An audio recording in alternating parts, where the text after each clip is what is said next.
Avec le capitaine Effoudou, nous abordons aujourd'hui le volet le plus sensible de son témoignage.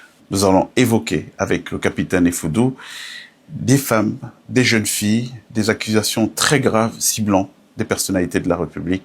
On parle de traite des êtres humains. Bonjour capitaine Effoudou. Bonjour monsieur Palmer. Capitaine Effoudou, c'est question de mœurs qui impliquent des femmes, des jeunes femmes, la disparition d'êtres humains, le trafic. Et puis, la plupart du temps, en tout cas de ce que nous avait dit pendant qu'on préparait ces émissions, ces sujets-là indexent de très haute personnalité. Et quand les choses indexent des hautes personnalités, très peu de gens osent demander des comptes. Et bien nous, sur Masterclass, puisqu'on a la chance de vous avoir, on va en profiter. Pourquoi souhaitez-vous évoquer ces sujets? Je vous ai dit et je le répète pour exposer ces satanistes. Le Cameroun, je vous l'ai dit, est un pays béni par Dieu. Et Dieu est la vérité. Quelle qu'en soit l'obédience religieuse, il est établi que Dieu est la vérité. Donc la vérité doit être sue. Et ce genre de choses doivent s'arrêter. De très hautes personnalités au Cameroun sont à l'œuvre et à l'origine des enlèvements d'enfants, de jeunes filles. Ah bon? Oui, mais vous pensez que à chaque fois vous voyez des avis de recherche, des enfants perdus et tout, vous pensez qui en est les auteurs? Ces enfants ne disparaissent pas comme ça, ils ne s'envolent pas. Non, ce ne sont pas ces enfants ne sont pas des particules d'air, non. Ils disparaissent pour pouvoir assouvir des besoins satanistes de certaines personnalités au Cameroun. Alors, quelles sont ces personnalités, capitaine Effoudou? J'ai bien peur que vos téléspectateurs, ou bien ceux qui sont payés pour dénigrer votre émission et pour affaiblir ma parole, s'en prennent encore en disant, ben, vous voyez, c'est de l'acharnement. Oui, mais ce que vous évoquez est assez grave pour qu'on puisse se préoccuper de mercenaires, de la plume, dont le métier, comme vous l'avez dit tout à l'heure, c'est de recevoir un peu de per diem pour décrédibiliser tout ce qui vise à éclairer d'un jour nouveau des vérités. Alors, qui sont ces personnalités, capitaine Effoudou? Ce sont de très hautes personnalités. Je vais prendre le cas de monsieur Ferdinand Ngongo une fois de plus. D'accord, il faut aussi dans le trafic Bien sûr, d'êtres humains. bien sûr. Je vais révéler quelque chose à vos téléspectateurs et au monde entier. Monsieur Ngongo a pris en noce, en deuxième noce, alors qu'il est marié sous régime monogamique et de bien commun. Il a pris en seconde noce à Kribi, au Cameroun, une jeune petite fille à l'époque de 15 ans. Ça remonte à quand, cette affaire?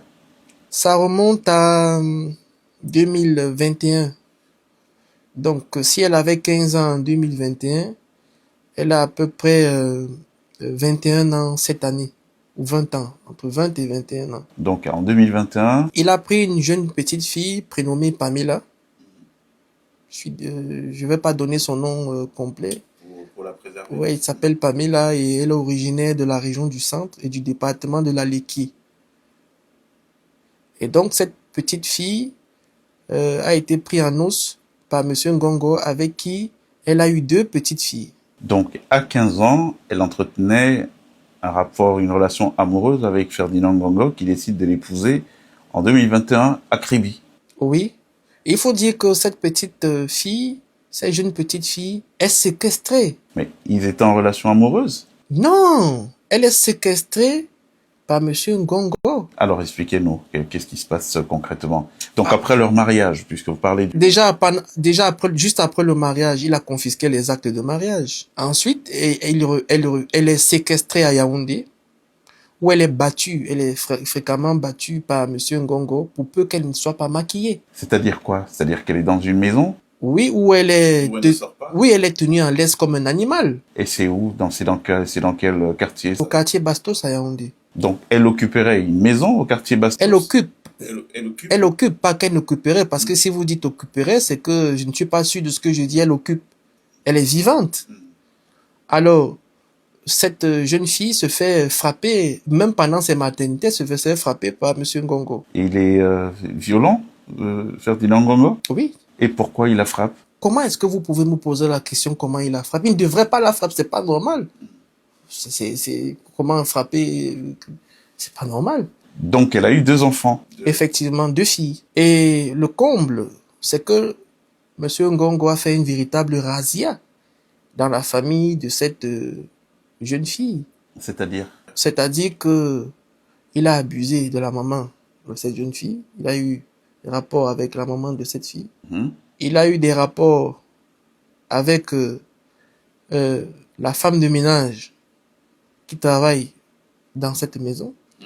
Et il allait plus loin en violant le petit frère de cette fille. Il est de la jaquette aussi, Ferdinand Ngongo? Je vous dis qu'il a violé le petit frère de cette fille. Une plainte, d'ailleurs, a été déposée au ministère de la Justice. Cette plainte est sans suite. Ah donc, la fille, Pamela, la dénommée Pamela, a porté plainte contre Ferdinand Ngongo pour le viol de son petit frère. Oui. Et donc, je voudrais saisir donc ça parce que nous sommes en train de dénoncer concrètement, c'est un cas concret. J'invite donc Madame Céline Ngongo à aller délivrer cette petite fille-là. Parce que dites-vous bien que Que fait-elle de ces journées? Elle reste enfermée? Elle reste enfermée et elle a réussi tant bien que mal à mettre sur pied une activité économique pour pouvoir s'occuper. Et donc, j'interpelle Madame Céline Ngongo d'aider cette jeune fille qui a droit au bonheur. Vous savez, la fille de Monsieur Ngongo s'est mariée en grande pompe à Yaoundé. Pourquoi cette fille, cette jeune dame ne bénéficierait pas également de cette joie? Vous voyez ci et là, dans les plateformes numériques, ces enlèvements de jeunes garçons, de jeunes filles. Vous dites que c'est des réseaux organisés? Bien sûr. Et qui portent l'estampille de haute personnalité de la... Tout à fait. Monsieur Ngongo n'est pas le seul. Il n'est pas le seul. Il n'est pas le seul. Il y a un ministre originaire du Sud. Son dossier également est en préparation au cours de cette émission. En charge des questions d'économie et de finances, qui est également adepte de ce genre de pratiques où il faut aller avec des jeunes petites filles et même des membres de famille. Vous voyez, ils ont détruit même ce qu'on appelle la famille. Ils ont détruit ce qu'on appelle la famille. Tous ont des relations, des rapports avec des nièces, des filles, ainsi de suite. Donc ce ministre aurait des relations... Monsieur Palme, je suis là pour la vérité. Le fait que vous ne donniez pas le nom de ce ministre pourrait poser un problème. C'est vrai que, bon, c'est en préparation, mais... Je vous ai donné des indications. Allez donc chercher qui est un ministre en charge des questions de finances. Donc, lui, précisément, qu'est-ce qu'on met à son actif? Vous avez bien décrit, dans le cadre de Ferdinand Ngongo, la relation avec cette jeune fille, donc épousée alors qu'elle n'avait que 15 ans, en 2021. Dans le cadre de ce ministre des Finances et de l'Économie, qu'est-ce qu'on peut mettre de concret, de consistant, permettant de l'incriminer? Il a une relation établie et connue avec une de ses nièces. C'est une de ses nièces à l'africaine? Non, la fille de sa sœur. Ah bon? Oui. Et c'est connu de la famille? C'est connu de la famille. Et c'est accepté comme ça. Et c'est accepté par peur de représailles ou par... Je ne suis pas membre de leur famille, mais c'est accepté comme ça et c'est su. Alors, comment peut-on construire la probité ou alors construire un État assis sur certains équilibres avec ces phénomènes que vous nous décrivez? Vous comprenez donc le niveau de décrépitude de notre pays. Lorsque la base du pays, ou alors, disons, le sommet du pays, est adossé sur des pratiques peu orthodoxes, des pratiques sataniques. Le Cameroun est dirigé ainsi. Et je vous ai dit que ce pays actuellement est dirigé par des personnes de très mauvaise éthique. Tout tourne autour de la libido au Cameroun. Oui. Les différents conflits qui opposent ces différents membres du leadership, on a l'impression que tout tourne autour des jupons. Effectivement, vous allez voir à chaque affaire d'État, se cache derrière une histoire de libido. Voilà comment est-ce que le Cameroun est dirigé. Par la libido, par des pratiques sataniques. Et donc, ce ministre, il est amoureux de sa nièce. Bien sûr. Et si c'est pas indiscret, c'est qui cette nièce? Vous vous êtes dit la dernière fois que la femme est le début de l'humanité. Donc, je n'exposerai aucune femme. Aucune. Ce sont ces messieurs-là, ces responsables-là, qui ont un problème.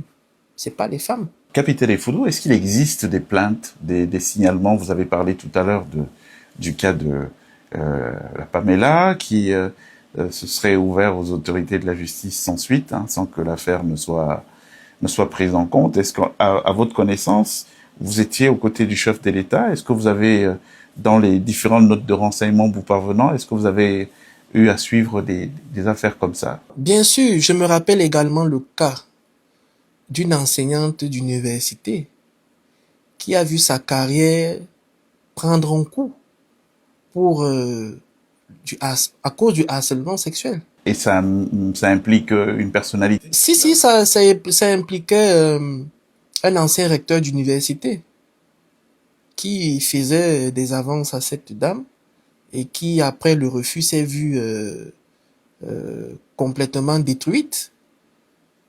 Oui, j'ai porté personnellement ce problème. Et une suite, le chef de l'État a instruit une suite favorable. Et ce recteur-là a été débarqué de ses fonctions à l'une des universités de Yaoundé. J'ai connu personnellement j'ai connu personnellement le cas d'une jeune fille qui a été victime d'une de ces personnalités. Et il a fallu des menaces. Je suis allé jusqu'à menacer cette personnalité pour libérer cet enfant. Il la tenait sous l'emprise? Effectivement, oui. Et comment? Vous savez, dans le domaine du renseignement,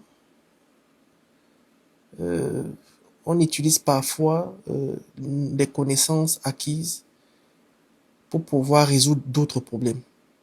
Et donc là, il a fallu utiliser des informations à ma connaissance pour pouvoir aider cette jeune dame de sortir sous l'emprise de cette personnalité-là. Pourquoi aller payer de l'argent alors que vous savez que vous êtes capable de réaliser telle ou telle chose? C'est de ça dont il est question, Monsieur Palmer. C'est de revenir aux fondamentaux, à la méritocratie, à se dire qu'il y a le mérite qui doit primer. Mais aujourd'hui, les choses sont faites de manière à ce que ce soit pas des liens sataniques, pas la libido, pas plusieurs autres choses, et non plus sur le mérite. Vous voyez autant de jeunes, autant de talents au Cameroun et dans la diaspora, mais ils sont limités, ils sont mis en orbite parce que des gens qui ont fait des pratiques peu commodes ont fait de cela, parce que des gens aux pratiques peu commodes ont fait de ces pratiques-là le modèle d'ascenseur social.